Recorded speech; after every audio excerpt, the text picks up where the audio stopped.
만군의 여호와가 말하노라. 칼아 깨어서 내 목자 내 짝된 자를 치라. 목자를 치면 양이 흩어지려니와 작은 자들 위에는 내가 내 손을 들이우리라. 여호와가 말하노라. 이 온 땅에서 3분의 2는 멸절하고 3분의 1은 거기에 남으리니 내가 그 3분의 1을 불 가운데 던져 은같이 연단하며 금같이 시험할 것이라. 그들이 내 이름을 부르리니 내가 들을 것이며 나는 말하기를 이는 내 백성이라 할 것이요 그들은 말하기를 여호와는 내 하나님이시라 하리라.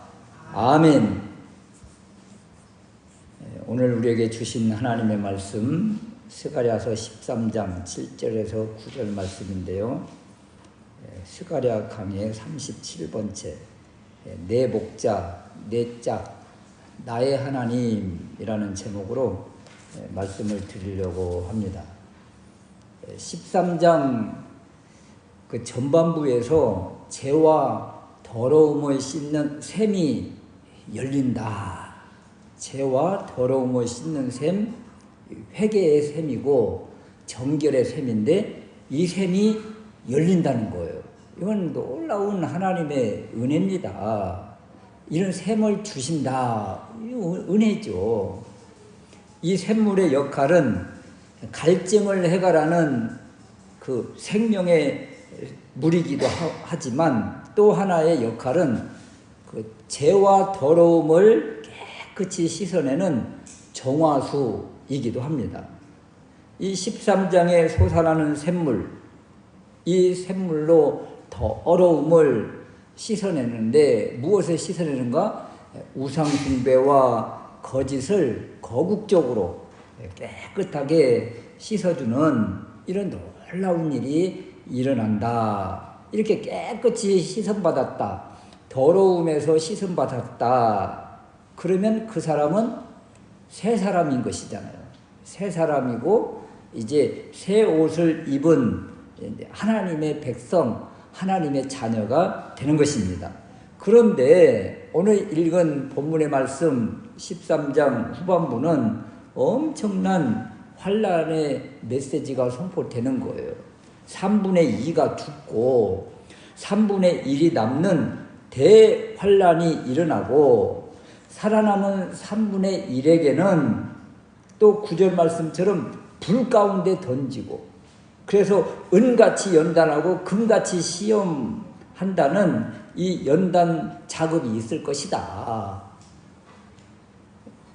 요한계시록에 보면 환란의 날, 엄청난 심판의 날이 오는데 그날과 같은 날이 일어난다.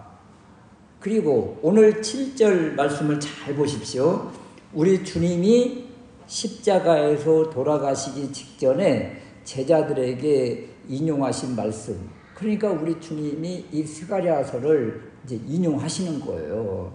이 말씀이 십자가 앞에서 이루어지고 십자가에서 이루어지는 놀라운 역사가 일어나는 거예요. 그래서 스가랴 선지자가 얼마나 위대한 지금 메시지를 선포하고 있는가 알 수가 있습니다. 마태복음 26장 31절에 보면 그때에 예수께서 제자들에게 이르시되 오늘 밤에 너희가 다 나를 버리리라. 기록된 바 내가 목자를 치리니 양의 떼가 흩어지리라.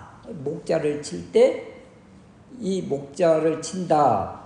우리 주님의 십자가를 말씀하시잖아요. 우리 주님이 붙잡히시고 십자가에 못 박히시는 이런 모습인데 이때 양떼들 특별히 제자들이 다 흩어질 것을 도망갈 것을 이 말씀을 통해서 인용해 주셨어요. 그래서 우리 신약 시대를 사는 우리는 이 스가랴서 13장 14장의 말씀을 이루시기 위해서 우리 주님이 오셨구나. 그리고 정화의 샘 깨끗이 우리를 씻어주신다는 그 불이 십자가의 보혈이구나. 이렇게 금방 아는 것이죠. 그래서 오늘 말씀을 통해서 십자가의 주님을 발견하고 더 십자가에 가까이 나아가는 믿음을 점검하는 시간이 되시기를. 그리고 내 목자 내 짝, 우리 주님인데 하나님 아버지께서 이 외아들님 우리 주님을 내어주시는 그 하나님 아버지의 크신 사랑을 오늘 말씀을 통해서 깨닫는 은혜가 있으시기를 주님의 이름으로 축원합니다. 첫 번째는요, 목자를 치시는 그 하나님의 아픔을 기억해야 됩니다. 7절 말씀인데요. 내 목자 내 짝 된 자를 치라. 목자를 치면 양이 흩어지려니와. 여기 목자를 치시는 데는 이유와 목적이 다 있습니다. 그것은 양을 흩으시기 위함이잖아요. 더군다나 여기에 목자를 친다. 이 친다는 말은 세게 때리다, 공격하다, 쳐서 죽이다, 이런 뜻을 가지고 있으므로 죽음과 연관되어지는 그런 말씀이에요. 또 카라, 이 칼의 등장도 역시 칼로 찌르는 죽음을 의미합니다. 누구를 이렇게 무지막지하게 치고 때리고 쳐서 죽음에 이르게 하는가? 만군의 여호와께서 내 목자 내 짝된 자라고 이야기하잖아요.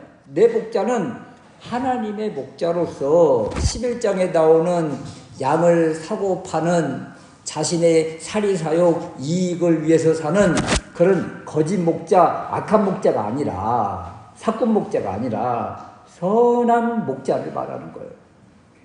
여호와는 나의 목자시니 내게 부족함이 없으리로다. 선한 목자는 우리 주님이시죠. 여호와 자신을 지칭하시는 것이고, 내 짝이라는 것은 여러분 짝 하면 어떤 의미가 있어요? 너무 가깝고 너무 친밀하고 너무 친근한 이미지, 짝이잖아요. 짝. 그래서 밀접한 관계를 말하는 것이고, 공동체 또는 가정에서 하나라는 일체성을 이야기할 때 짝이라고 하는 거예요. 그러니까 내 짝이라고 우리 주님이 말씀하시는 이 짝은 성부, 성자, 성령님이 삼위일체로서 하나 되어지는 이런 모습 속에 서로가 서로를 짝이라 이렇게 부르기도 하지요. 그 여기에서 짝은 바로 찔림 받아 죽음에 이르는 짝, 우리 주님을 말씀하시잖아요. 내 짝된 자를 치라. 우리 주님이시잖아요. 우리 예수님. 그 우리 예수님이 하나님 자신이신데 또 하나님의 외아드님이신데, 이분이 육신을 가지고 이 땅에 오셔서 찔림을 받을 것을, 십자가에서 죽어야 될 것을, 칼에 찔려야 될 것을 지금 오래전 선지자가, 이 스가랴 선지자가 예언하고 있는 것입니다.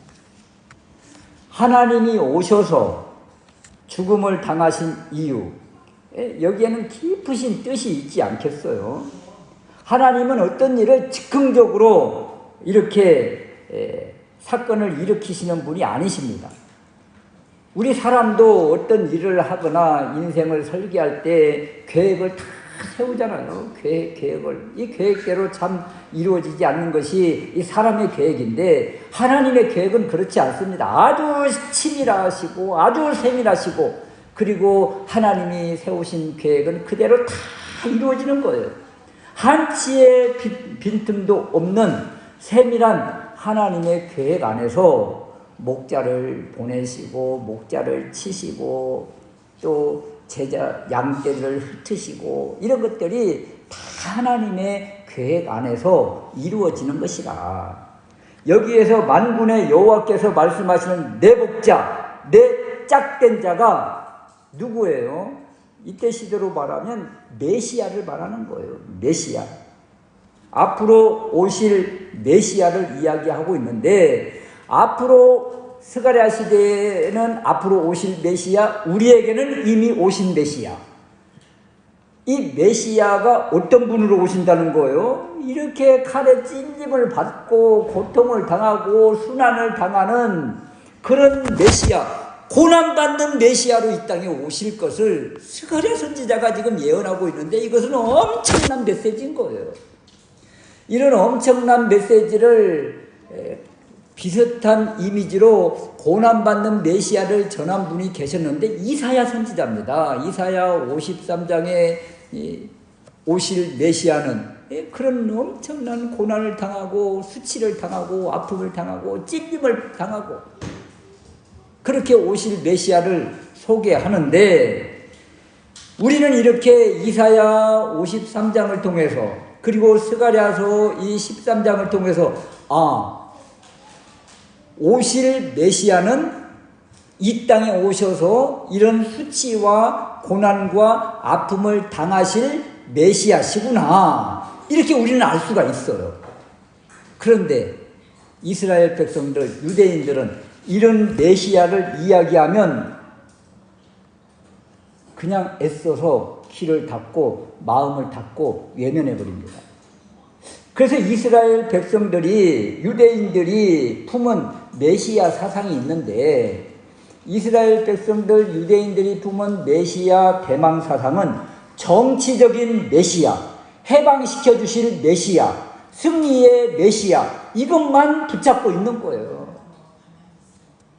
여러분 정치적인 메시아 성공하고 승리하시는 메시아는 어떤 분이에요? 적들을 물리치고 우리에게 자유와 해방을 주셔서 승리하실 메시아, 다윗과 같은 메시아 이런 메시아 사상을 가지고 있는 거예요. 그러니까 여러분 생각해 보세요. 이런 메시아 사상을 딱 가지고 있는 사람에게 예수님이 딱 오셨어요. 메시아 예수님이 오셨잖아요. 우리 주님이 하신 것들 뭐예요? 막 로마 정부에 가서 막 헤로당을 물리치고 본디오 빌라도를 책망하고 막 이 적군을 물리치면서 고난받고 있는 이스라엘 백성들을 다윗처럼 해방시켜 주시던가요? 그런 행동을 하시지 않잖아요. 그냥 약한 모습으로 오셨잖아요. 그리고 그들의 고난, 그들의 수치를 다 당하셨잖아요. 그리고 십자가에서 죽으시기까지 하시잖아요. 그러니까 유대인들이 가지고 있는 정치적인 메시아 사상, 그 한쪽 면의 성경의 한쪽 면의 메시아 사상만 가지고 있으면 실제적으로 주님이 이 땅에 오셔도 그분을 영접하지 않는 거예요. 그 우리가 반드시 품어야 될 메시아 사상, 다윗과 같이 우리에게 승리를 주실 그 주님이 계신가 하면 또 한편으로는 이렇게 순환당하며 고난 받으셔서 그 고난과 수치와 아픔과 이 어려움을 왜 당하셨는가? 우리가 당할 아픔들을 우리 주님이 다 짊어지시고 해결해 주시기 위해서 당하신 거예요. 우리 때문에 당하신 거예요. 우리 때문에 순환당하시고 십자가에서 죽으신 거예요. 그래서 이 십자가에서 죽으시는 순환받으시는 그 메시아 사상을 믿음으로 받을 때 정결한 셈이 우리에게 엄청난 능력을, 영향력을 행하시는 것이죠. 이것을 믿지 않으니까 어떤 일이 벌어집니까? 주님을 십자가에 못 박으라 하는 그런 아우성을 치고 그리고 주님의 십자가의 반대편에서 그냥 성공만을 향해서 번성만을 향해서 나아가는 그런 잘못된 신앙을 가지게 되더라. 그래서 오늘 말씀 우리 주님이 내 목자 내 짝을 보내시고 이렇게 치시는 이런 모습을 통해서 우리를 위해서 이렇게 행하시는 그 하나님의 위대하심, 하나님의 사랑하심을 깨달아야 되겠다. 하나님에게는 아픔이지만 우리에게는 이 문제를 해결해 주시는 기쁨이라. 그래서 이 기쁨을 받고 사는 우리가 하나님께서 베풀어 주신 이 은혜를 망각하면 되겠는가? 이런 것입니다. 두 번째는요. 하나님의 사랑을 찾는 그 하나님의 방법을 알아야 이 세상 살면서 우리에게 상상도 못할 생각지도 못했던 어떤 문제를 만났을 때 헤쳐나갈 그 답을 얻게 되는 거예요. 내 목자, 내 짝된 자를 치면 양들이 흩어진다고 그랬잖아요. 여기서 흩어진다 이 말은 깨부순다는 의미예요.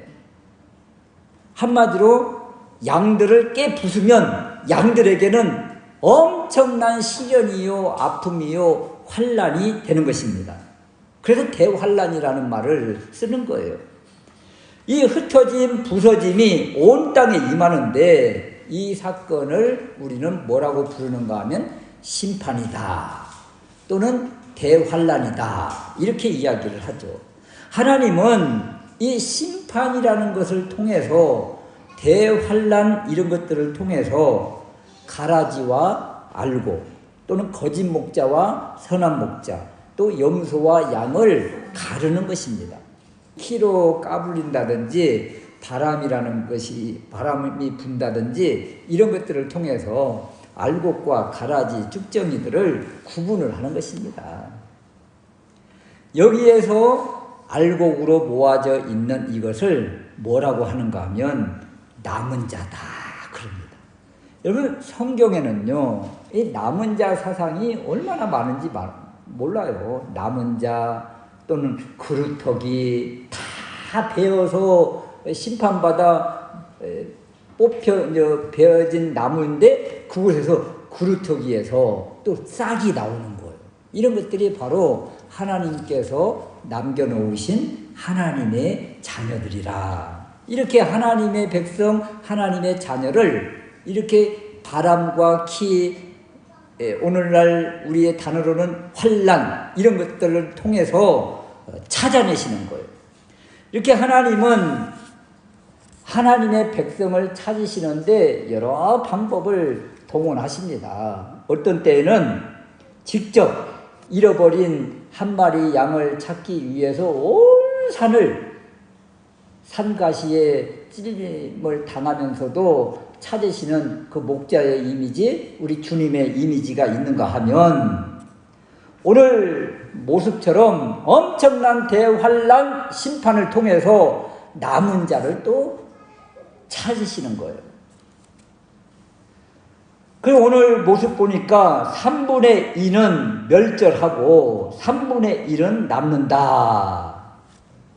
이 극한 심판 3분의 2가 다 사라지는 이런 속에서 3분의 1을 남겨주시는 이러한 모습, 이 모습이 바로 심판 속에서 하나님의 백성을 찾으시는 모습이에요. 이 하나님, 이 심판 속에서 살아남은 하나님의 자녀는 어떻게 보호가 되는가? 7절 후반절 말씀에 보니까 작은 자들 위에는 내가 손을 들이우리라. 하나님의 손, 하나님께서 손을 덮어주시는 거예요. 여러분 하나님의 손이 얼마만 할까요? 우리의 손이 이만한데 하나님의 손이 얼마만 하면 그 3분의 1을 다 덮을 수 있을까? 여러분 하나님의 손은요 온 우주를 들고 덮고도 남은 그런 손입니다. 우리가 생각하는 그런 우리 생각에 우리 사고에 이런 손이 아니에요. 하나님의 손이 덮어주신다. 이것은 하나님께서 하나님의 품으로 덮어주신다. 이런 의미가 있는 거예요. 여러분 광야 이스라엘 백성들 어떻게 하나님께서 덮어주시던가요? 구름기둥으로 불기둥으로 덮어주시는 이러한 모습, 또 인도하시는 이러한 모습. 그래서 죽음을 당하지 않고 살아남은 그 3분의 1이 있다. 하나님이 이런 심판, 환난을 통해서 하나님의 백성, 하나님의 자녀를 찾으신다면 대환난이 우리들 인생 가운데 찾아온다. 우리 힘으로 헤쳐나갈 수 없는 시련이 온다. 그러면 여러분 어떤 생각이 들어요? 이야, 드디어 하나님께 내 믿음을 보일 때가 됐구나. 하나님이 나를 하나님의 손으로 덮어주실 때가 왔구나. 이렇게 우리의 사고, 우리의 생각을 전환해야 된다는 거예요. 바꿔야 돼요. 그래서 심판과 시련과 환난이 오면 아유, 왜 나에게는 이렇게 힘들고 어려움만 찾아오는가? 하나님 살아 계시는 거요. 이렇게 원망하고 불평하는 것이 아니라 이야, 하나님이 더 지금 내 가까이 왔구나. 가까이 오셨구나. 그러면 어떻게 해야 돼요? 하나님이 가까이 오셨으면 믿음을 보여야죠. 믿음을. 하나님 오셨어요 하고 받아들일 준비를 해야죠. 이것이 바로 환난을 맞이하는 하나님의 자녀들이 해야 될 일이다. 여러분, 생각지 않게 어느 날 갑자기 이런 어려움이 찾아왔어요. 그러면 어떻게 해야 된다고요? 예, 주님이 찾아오신 거예요. 우리 복음서에 중풍병자들, 귀신 들린 사람들, 또 베데스다 연못에서 38년 동안 누워 지냈던 이 병자가 베데스다 연못에 있었을 때 우리 주님이 다 찾아가시잖아요. 나사로의 가정, 그곳은 그렇게 간절히 주님이 찾아오시기를 마리아와 마르다가 그냥 하도 고대하는데도 불구하고 찾아오지 않으셨어요. 오히려 우리 주님이 지체하셨다가 이미 다 죽어서 장사된 다음에 우리 주님이 찾아오셨어요. 그때 마리아와 마르다의 마음이 어때요? 좀 진작 좀 오시지, 진작 좀. 주님이 오셨더라면 죽지 않았을 텐데. 우리가 원하는 시간과 달라요. 우리 주님이 오시는 방법은. 그렇지만 어때요? 이렇게 어려움을 당한 사람과 그 가정에게 우리 주님이 몸소 찾아오셨잖아요. 이 복음서에서 주시는 메시지입니다. 어려움을 만났느냐? 주님 찾아라. 어려움을 만났느냐? 그러면 주님 찾아오신다. 이 믿음을 가지고 있으면, 이 가치관이 세워지면, 이 믿음이 세워지면 어떤 시련이 와도 우리가 그렇게 믿음 없이 행동하지 않습니다. 그래서 이러한 말씀들을 통해서 우리의 믿음을 다시 한번 점검하는 은혜가 있으시기를 주님의 이름으로 축원합니다. 세 번째는요, 남은 자를 훈련하시는 또 하나님의 방법이 있는데, 이 훈련, 시험, 시련, 이 하나님의 연단을 잘 통과해야 됩니다.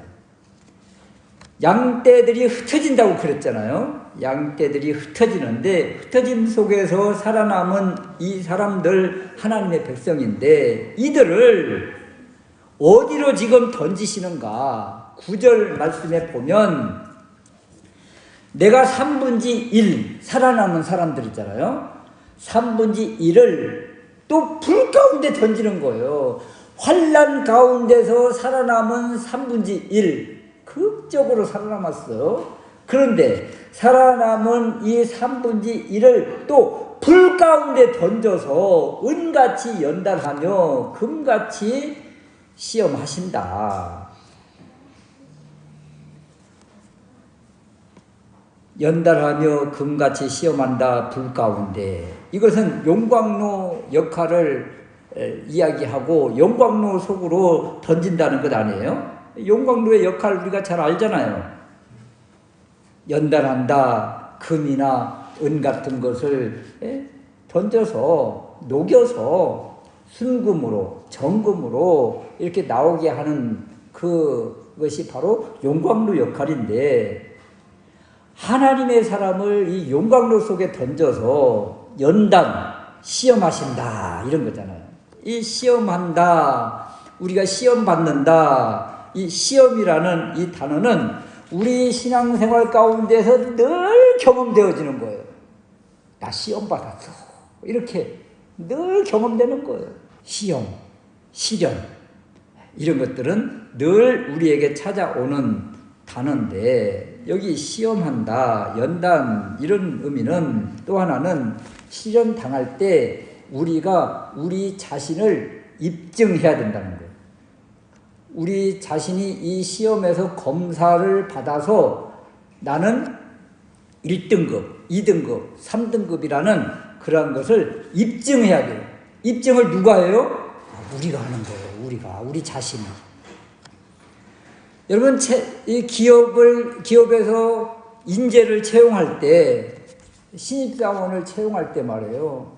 다들 요즘은 자기소개서를 쓰잖아요. 이 자기소개서가 바로 이 회사에서 내가 꼭 필요한 사람이라는 것을 입증시키는 거예요. 자기가 자기를 소개하는 거죠. 이런 것처럼 하나님의 사람, 믿음의 사람, 이 용광로 속에서 자신을 입증하는 것입니다. 하나님 앞에 나는 이런 믿음의 사람이라는 것을 표현하는 거예요. 이런 연단과 시험 대표적으로 누가 당했는가? 다니엘서에 보면 너무도 잘 알잖아요, 우리가. 다니엘의 세 친구가 엄청난 환난, 풀무불에 던져집니다. 불시험이죠. 욥이 엄청난 고난을 당합니다. 불시험이죠. 이런 불시험 속에서 살아남은 자, 이것이 바로 하나님의 사람이고, 하나님은 이런 불시험을 통해서 하나님의 사람을 재련한다. 그러면 이런 불시험을 만날 때 하나님은 그 시험 당하는 그 사람과 가장 가까이에 있는 모습은 마땅하거니와, 이때 우리가 기억해야 될 것이 바로 이 시험은, 이 시련은, 환난은 우리가 선택하는 것이 아니라 우리 인생에 반드시 통과해야 될 필수라는 것이죠. 내 인생에 시련, 어려움 없었어. 그런 사람이 어디 있습니까?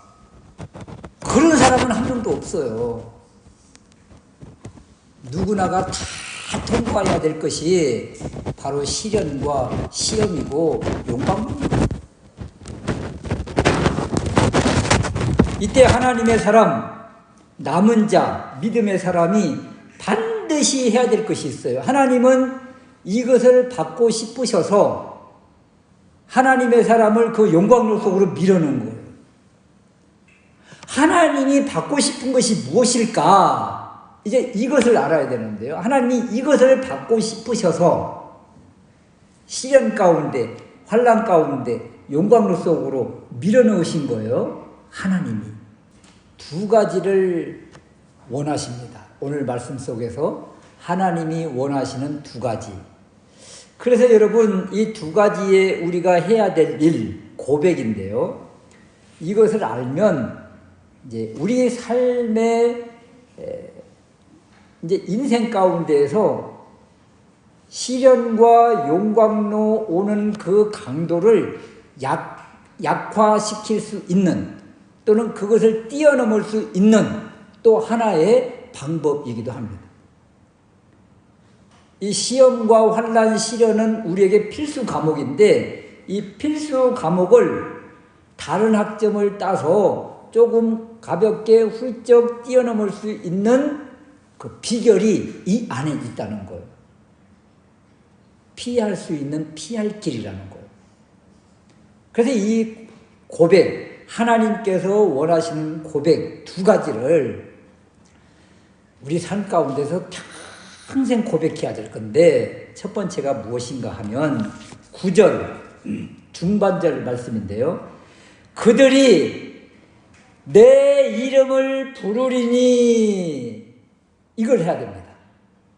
주님의 이름, 그 이름, 위대하신 이름, 그 이름, 어떤 이름이에요? 예수 그리스도. 예수 그리스도를 외치고 부르고 선포해야 된다는 거예요. 우리 주님이 이런 말씀을 주십니다. 요한복음 14장 14절 말씀에 내 이름으로 무엇이든지 내게 구하면, 내 이름으로 무엇이든지 내게 구하면 내가 행하리라. 여러분, 주님의 이름을 목 놓아 불러야 되는 거예요. 이 고난의 자리에서 건져주실 분, 이 환난 심판에서 구원해 주실 분, 주님밖에 없나이다. 주여 예수 그리스도, 그 이름을 목 놓아 불러야 된다. 그러면 내가 들을 것이다 그러잖아요. 내가 들을 것이다. 우리의 부르짖음을 우리 하나님께서 들으시고 그 다음 어떤 상황이 될까? 여러분, 그 다음은 상관이 없습니다.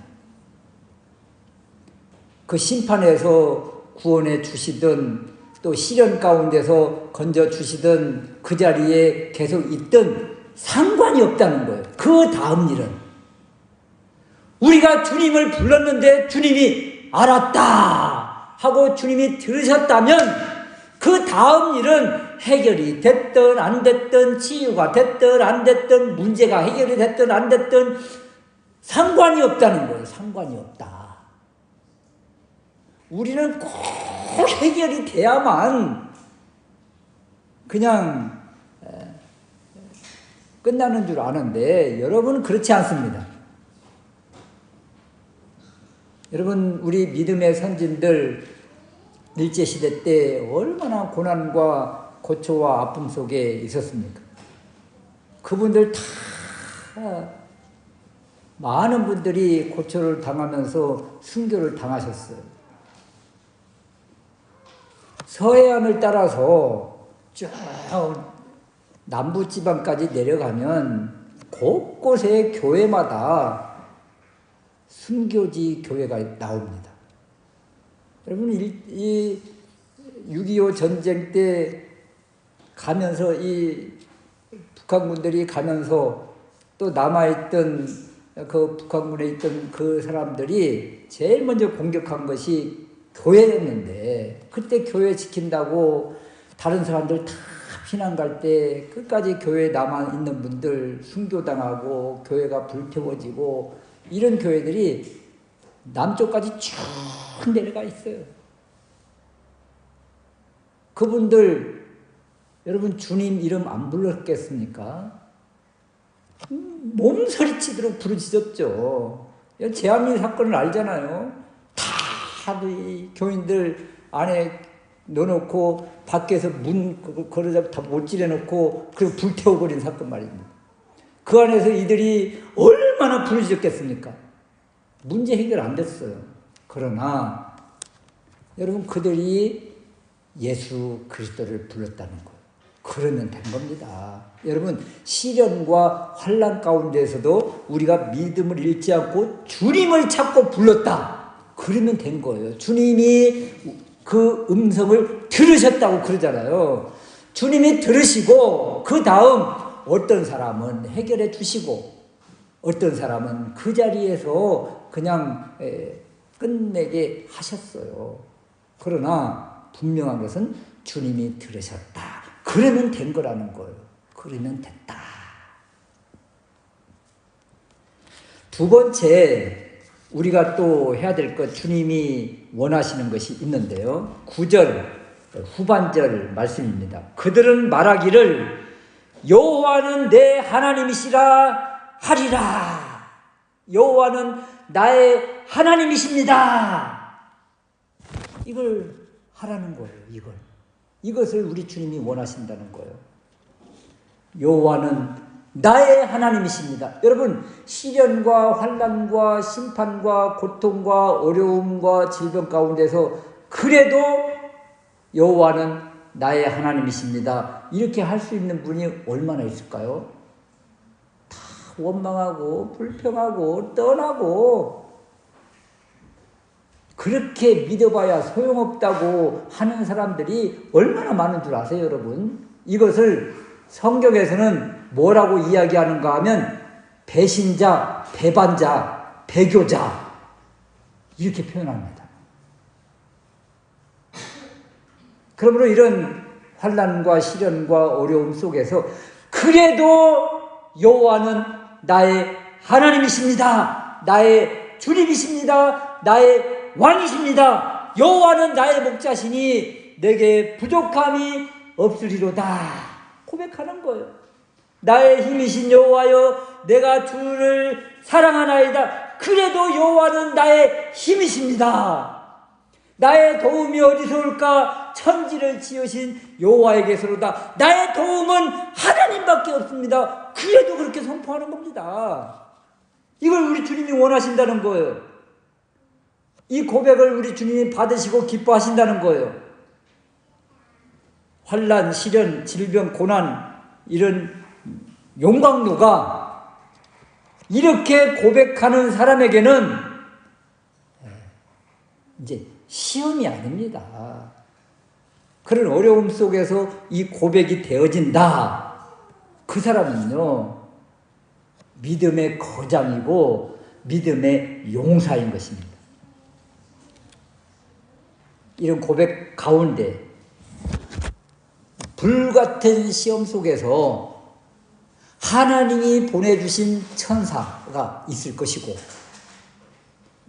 하나님이 보내주신 주님의 영, 성령님이 우리 안에 계셔서 우리와 같이 그 용광로 속에서 뛰어다니는 그런 은혜가 있게 된다.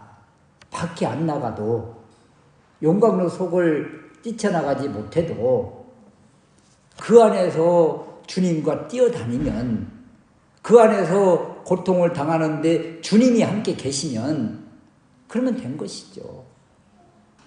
이런 믿음을 다시 한번 확인하시고 점검하시고 또 이 믿음을 세워서 이런 시험, 시련, 불같은 그런 어려움 넉넉히 이겨나가는 우리가 될 수 있으시기를 주님의 이름으로 축원합니다. 아멘.